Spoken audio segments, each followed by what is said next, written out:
Hello दोस्तों।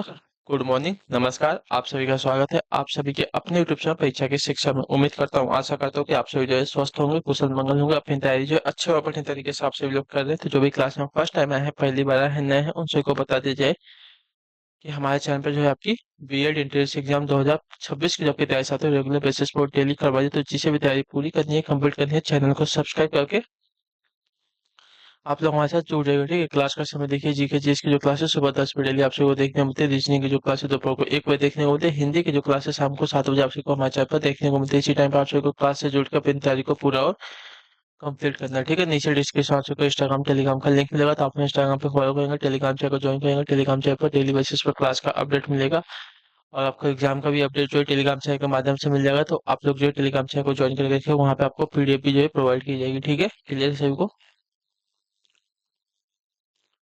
तो चलें क्लास स्टार्ट करें बिना किसी देरी के। एक एक क्वेश्चन आपके एग्जाम के लिए बहुत इंपॉर्टेंट, ध्यान से एक एक क्वेश्चन को देखेंगे, समझेंगे, फिर उसका उत्तर देने की कोशिश करते हुए साथियों आगे बढ़ेंगे। ठीक है, चलिए पहला क्वेश्चन है आपके सामने। और क्लास स्टार्ट करने से पहले जिसने अभी तक क्लास को लाइक नहीं किया लाइक करेंगे, शेयर नहीं किया शेयर करेंगे, और जिसने अभी तक चैनल को सब्सक्राइब नहीं किया वो क्या करेंगे, चैनल को सब्सक्राइब करेंगे। ठीक है, और बहुत सारे बच्चे देख रहा हूँ क्लास में आ रहे हैं और चले जा रहे हैं, पता नहीं उनको क्या दिक्कत है। अगर कोई दिक्कत परेशानी आप सभी को है तो आप लोग को मैंने बोल के रखा है, कोई भी आपको अगर दिक्कत होती है नीचे आप लोग कमेंट बॉक्स में बताइए। ठीक है, चलिए।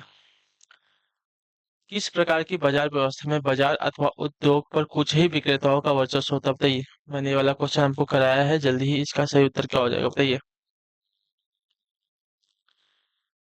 किस प्रकार की बाजार व्यवस्था में जो है बाजार अथवा उद्योग पर जो है कुछ ही विक्रेताओं का वर्चस्व होता है, इसका सही उत्तर क्या हो जाएगा? तो इसका राइट आंसर जो है अल्पाधिकार में। ठीक है, ऑप्शन नंबर हमारा सी जो देगा साथियों राइट आंसर होगा। जब बाजार में वस्तु के थोड़े विक्रेता हो, अर्थात 3 4 5 आदि, तो उसे हम जो है अल्पाधिकार बाजार कहते हैं। ठीक है, अल्पाधिकार बाजार में कीमत निर्धारण भी दो विक्रेता द्विविक्रेता अधिकार की भांति होती है। ठीक है, कुछ वस्तुओं के बाजार जैसे सीमेंट पेट्रोल आदि जो है अल्पाधिकार के उदाहरण है। ठीक है, अल्पाधिकार बाजार व्यवस्था में बाजार अथवा उद्योग पर जो है कुछ ही विक्रेताओं का वर्चस्व होता है। अगला प्रश्न है दूसरा नंबर, उत्तर देने की कोशिश करेंगे। निम्नलिखित में से कौन सा भारत में मौद्रिक नीति का घटक नहीं है, बताइए। निम्नलिखित में से कौन सा जो है भारत में मौद्रिक नीति का घटक नहीं है? तो मौद्रिक नीति का घटक आपका भारत में सार्वजनिक ऋण नहीं है। ठीक है, ऑप्शन नंबर हमारा डी राइट होगा। ठीक है, जिस नीति के अनुसार किसी देश का मुद्रा जो है प्राधिकरण मुद्रा की आपूर्ति का नियमन करता है उसे मौद्रिक नीति कहते हैं। ठीक है, इसका उद्देश्य जो है राज्य का आर्थिक विकास एवं आर्थिक स्थायित्व सुनिश्चित करना होता है। भारत में सार्वजनिक ऋण जो है मौद्रिक नीति का घटक नहीं होता है। ठीक है, चलिए अगले क्वेश्चन को देखेंगे। आपका है तीसरा नंबर, निम्नलिखित में से कौन हमारे देश के दोनों में से किसी भी सदन का सदस्य नहीं होता है? प्रधानमंत्री, वित्त मंत्री, राष्ट्रपति या रेलवे मंत्री, बताइए। कौन जो है हमारे देश के दोनों में से किसी भी सदन का सदस्य नहीं होता है? तो आपका राइट आंसर होती है राष्ट्रपति। ठीक है, ऑप्शन नंबर हमारा सी राइट होगा। क्लियर सभी को इसके बारे में? प्रधानमंत्री, वित्त मंत्री, रेल मंत्री जो है हमारे दोनों सदनों के सदस्य होते हैं, राष्ट्रपति को छोड़ के। ठीक है, चलिए अगला प्रश्न देखेंगे। आपका है चौथा नंबर प्रश्न, भारतीय संविधान के किस अनुच्छेद में जो है आपातकाल का प्रावधान है साथियों, बताइए। भारतीय संविधान के किस अनुच्छेद में आपातकाल का प्रावधान दिया गया है? तो इसका राइट आंसर आपका हो जाता है अनुच्छेद 352 में। ठीक है, ऑप्शन नंबर हमारा बी सही उत्तर होगा। ठीक है, भारतीय संविधान के अनुच्छेद 352 बावन में जो है आपातकाल का प्रावधान दिया गया है, तो ऑप्शन नंबर बी हमारा सही उत्तर होगा। अगले क्वेश्चन को देखेंगे। आपका है पांचवा नंबर प्रश्न, क्या देगा? बारदोली सत्याग्रह आंदोलन का नेतृत्व किसने किया था, बताइए। बारदोली सत्याग्रह आंदोलन का जो नेतृत्व साथियों किसने किया था? तो इसका राइट आंसर आपका हो जाएगा सरदार वल्लभ भाई पटेल ने। ठीक है, ऑप्शन नंबर हमारा सी राइट होगा। क्लियर सभी को इसके बारे में? हाँ या ना? बारदोली सत्याग्रह का बारदोली सत्याग्रह आंदोलन का जो नेतृत्व है आपका सरदार वल्लभ भाई पटेल ने किया था। क्लियर है, चलिए ऑप्शन नंबर सी हमारा सही उत्तर हो जाएगा। क्वेश्चन नंबर 6 दिया गया है, भारतीय उपद्रव का पिता किन्हें माना जाता है, यानी किन्हें कहा जाता है, बताइए। भारतीय उपद्रव का जो पिता है किन्हें कहा जाता है? तो इसका सही उत्तर आपका हो जाएगा साथियों बाल गंगाधर तिलक को कहा जाता है। ठीक है, ऑप्शन नंबर हमारा बी राइट होगा। ठीक है, भारतीय उपद्रव का पिता जो है बाल गंगाधर तिलक को कहा जाता है। क्लियर सभी को? अगले क्वेश्चन को देखेंगे। आपका साथियों सातवां नंबर, बताइएगा राइट आंसर होगा। निम्नलिखित में से कौन सा क्षेत्र जो है उष्णकटिबंधीय सदाबहार वन से ढका हुआ है, बताइए। चलिए निम्नलिखित में से कौन सा क्षेत्र जो है उष्णकटिबंधीय सदाबहार वन से ढका हुआ है?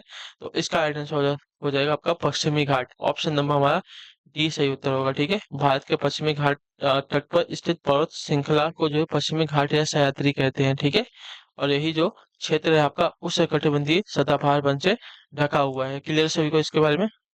पश्चिमी घाट या तो सह्याद्री पर्वत कहते हैं इसको। ठीक है, चलिए क्वेश्चन नंबर है आपका 8वां नंबर। देखिए, अगर हम ज्यादा फास्ट जा रहे हैं तो आप लोग जो है हमें बता सकते हैं। ठीक है, जो भी एक आध जो बच्चे हमारे क्लास में आ रहे हैं उनके लिए बोल रहा हूँ कि अगर आपको कुछ लगता है कि हाँ क्लासेस ज्यादा फास्ट हो रही है, स्लो हो रही है, तो आप लोग हमें कमेंट करके बता सकते हैं। ठीक है, अगर आपको कोई दिक्कत नहीं है, कोई परेशानी नहीं है, तो आप लोग हमें वो भी बता सकते हैं।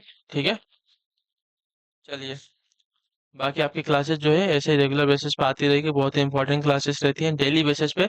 भले से कोई आए चाहे ना आए, लेकिन हमारा काम है आप सभी को पढ़ाना। ठीक है, तो हम आपको डेली पढ़ाते रहेंगे, आप लोग उसका टेंशन मत लीजिए। ठीक, जो भी हमारे एक दो बच्चे हैं जो रेगुलर है, उनके लिए हमारी क्लास चलती रहेगी। भले से एक बच्चा पढ़ रहा है लेकिन पढ़ रहा है, तो उसके लिए हमारी क्लास आती रहेगी। ठीक है, पृथ्वी या वायुमंडल अंतरिक्ष के बीच अंतिम रेखा क्या कहलाती है? बताइए, पृथ्वी तथा वाय अंतरिक्ष के बीच जो अंतिम रेखा है वह क्या कहलाती है? तो वह आपकी कहलाती है आपकी मैग्नेटोस्फेयर। ठीक है, ऑप्शन नंबर हमारा ए राइट हो जाएगा। ठीक है, और जिस किसी को भी मेरा नाम नहीं पता है तो मेरा नाम है अमित। ठीक है, इतना याद रखिएगा। चलिए, तो पृथ्वी तथा वाय अंतरिक्ष के बीच जो अंतिम रेखा है क्या कहलाती है? मैग्नो स्फेयर। ठीक है, तो ऑप्शन नंबर हमारा ए राइट हो जाएगा। अगला प्रश्न देखा जाएगा, थाइमस ग्रंथि द्वारा निर्मित हार्मोन का क्या नाम है? बताइए, थाइमस ग्रंथि द्वारा निर्मित हार्मोन का क्या नाम है? तो इसका नाम आपका हो जाएगा साथियों थाइमोसिन। ठीक है, ऑप्शन नंबर हमारा डी राइट होगा। क्लियर सबको? थाइमस ग्रंथि द्वारा निर्मित जो हार्मोन है वो हमारा थाइमोसिन होती है। तो ऑप्शन नंबर डी हमारा सही उत्तर हो जाएगा। अगला क्वेश्चन आपका 10वां नंबर है, प्रकाश संश्लेषण क्लोरोफिल तथा रिक्त स्थान की उपस्थिति में होता है किसके? बताइए, प्रकाश संश्लेषण जो है क्लोरोफिल तथा किसकी उपस्थिति में? तो आपका सही उत्तर हो जाएगा साथियों, सूर्य के प्रकाश की उपस्थिति में होता है। ठीक है, ऑप्शन नंबर हमारा डी राइट होगा। क्लियर सभी को? प्रकाश संश्लेषण जो है क्लोरोफिल तथा सूर्य की उपस्थिति में होता है।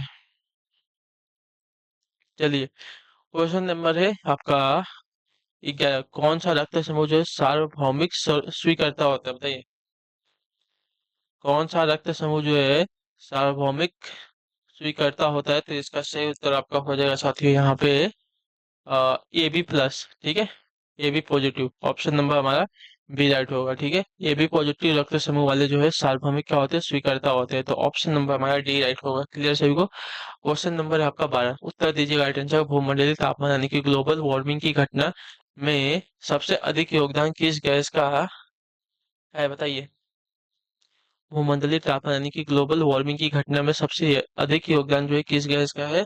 तो इसका राइट आंसर आपका हो जाएगा साथियों यहाँ पे कार्बन डाइऑक्साइड गैस का है। ठीक है, ऑप्शन नंबर हमारा डी जो दिया गया आपका राइट आंसर होगा। ठीक है, क्लियर सभी को? हाँ या ना? भूमंडलीय तापमान यानी कि ग्लोबल वार्मिंग की घटना में जो है सबसे अधिक योगदान जो है आपका कार्बन डाइऑक्साइड गैस का है। अगले क्वेश्चन को देखेंगे, आपका है साथियों 13 नंबर। क्या देगा? निम्नलिखित में से किसका आविष्कार जो है सर हम्फ्री डेवी ने किया था? बताइए, किसका आविष्कार जो है सर हम्फ्री डेवी ने किया था? इसका सही उत्तर क्या हो जाएगा? तो इसका राइट आंसर आपका हो जाएगा साथियों सेफ्टी लैम्प। ठीक है, ऑप्शन नंबर हमारा सी राइट होगा। ठीक है, सर हम्फ्री डेवी ने जो है सेफ्टी लैम्प का आविष्कार किया था। अगला प्रश्न देखेंगे, आपका है साथियों 14 नंबर प्रश्न। क्या देगा? निम्नलिखित में से कौन सी पुस्तक जो है शशि थरूर द्वारा लिखी गई है? बताइए, कौन सी पुस्तक जो है शशि थरूर द्वारा लिखी गई है? तो शशि थरूर द्वारा लिखी गई पुस्तक का नाम आपका है साथियों एन एरा ऑफ डार्कनेस। ठीक है, ऑप्शन नंबर आपका सी राइट होगा। क्लियर से इसका शशि थरूर द्वारा लिखी गई पुस्तक का नाम इन चारों में से है एन एरा ऑफ डार्कनेस। ठीक है, क्लियर है?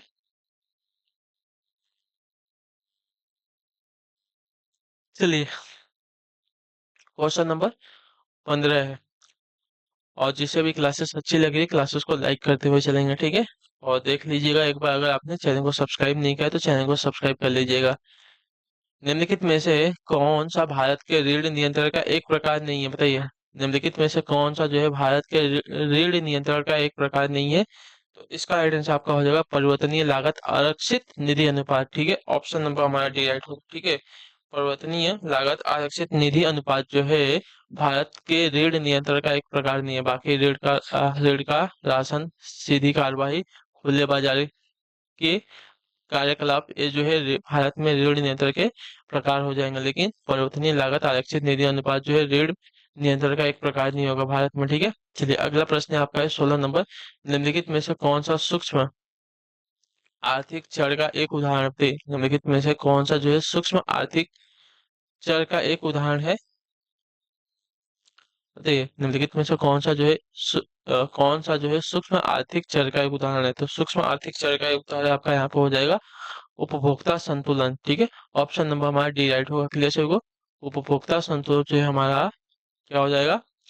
सूक्ष्म आर्थिक चर का एक उदाहरण हो जाएगा। अगला प्रश्न देखेंगे आपका 17 नंबर। भारत में राज्य का राज्यपाल बनने के लिए न्यूनतम आयु सीमा कितनी होनी चाहिए?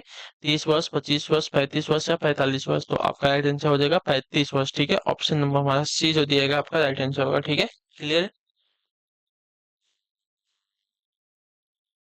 इसकी नियुक्ति जो है अनुच्छेद 155 के अनुसार जो है राष्ट्रपति द्वारा की जाती है। ठीक है, अगला प्रश्न 18 नंबर है। लॉर्ड कॉर्नवालिस को किसके लिए जो है जाना जाता है? बताइए, लॉर्ड कॉर्नवालिस को जो है किसके लिए जाना जाता है? तो आपका राइट आंसर हो जाएगा बंगाल की अस्थायी राजस्व व्यवस्था के लिए। ठीक है, ऑप्शन नंबर ए हमारा जो दिएगा आपका राइट आंसर होगा। क्लियर सभी को। चलिए अगला प्रश्न देखेंगे आपका साथियों 19 नंबर। 49वीं समानांतर रेखा किन दो देशों के मध्य की सीमा रेखा है? बताइए, 49वीं समानांतर रेखा जो है किन दो देशों के मध्य की सीमा रेखा है? तो इसका राइट आंसर आपका हो जाता है संयुक्त राज्य अमेरिका तथा कनाडा के मध्य की। ठीक है, ऑप्शन नंबर ए हमारा राइट आंसर होगा। अगले क्वेश्चन को देखेंगे आपका साथियों 20 नंबर। उत्तर दीजिएगा आपका राइट आंसर।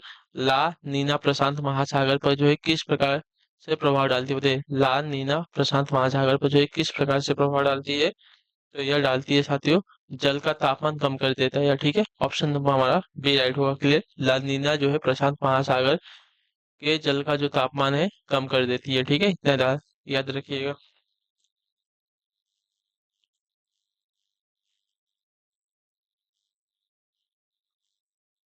चलिए क्वेश्चन नंबर है आपका 21। 21 नंबर प्रश्न है, क्या देगा? पौधे के किस भाग से दालचीनी प्राप्त की जाती है? बताइए, पौधे के किस भाग से जो है दालचीनी प्राप्त की जाती है? तो इसका राइट आंसर आपका हो जाएगा साथियों छाल से। ऑप्शन नंबर बी आपका राइट आंसर होगा। क्वेश्चन नंबर है आपका 22 नंबर। क्या दिएगा? इंसुलिन एक प्रकार का क्या होता है? हार्मोन है, प्रोटीन है, एंजाइम है या विटामिन है? इंसुलिन एक प्रकार का क्या होता है? तो इंसुलिन एक प्रकार का आपका हार्मोन होता है। ऑप्शन नंबर हमारा ए राइट हो जाएगा। क्लियर सभी को। चलिए अगले क्वेश्चन को देखेंगे आपका है 23 नंबर। ऊपर से देखने पर पानी का टैंक जो उथला क्यों दिखाई देता है? बताइए, ऊपर से देखने पर पानी का जो टैंक है उथला क्यों दिखाई देता है? तो इसका रीजन है साथियों अपवर्तन के कारण। ठीक है, प्रकाश के अपवर्तन के कारण ऐसा होता है। तो ऑप्शन नंबर हमारा बी राइट होगा। ठीक है, क्लियर सभी को। ऊपर से देखने में पानी का टैंक जो उथला दिखाई देता है, इसका रीजन है अपवर्तन के कारण। ठीक है, चलिए अगला क्वेश्चन देखेंगे आपका है 24 24 नंबर।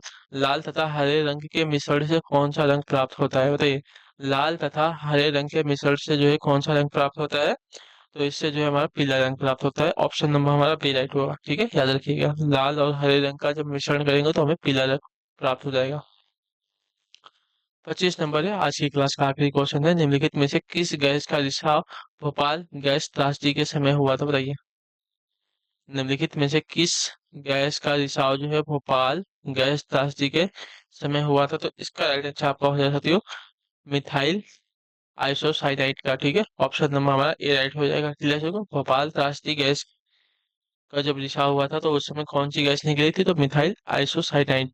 ठीक है, ऑप्शन नंबर हमारा ए राइट हो जाएगा। चलिए इसी के साथ जो आपकी क्लास है आज की यहीं पे पूरी होती है, कंप्लीट होती है। उम्मीद करता हूँ आप सबको क्लास जो अच्छी लगी, पसंद आई है।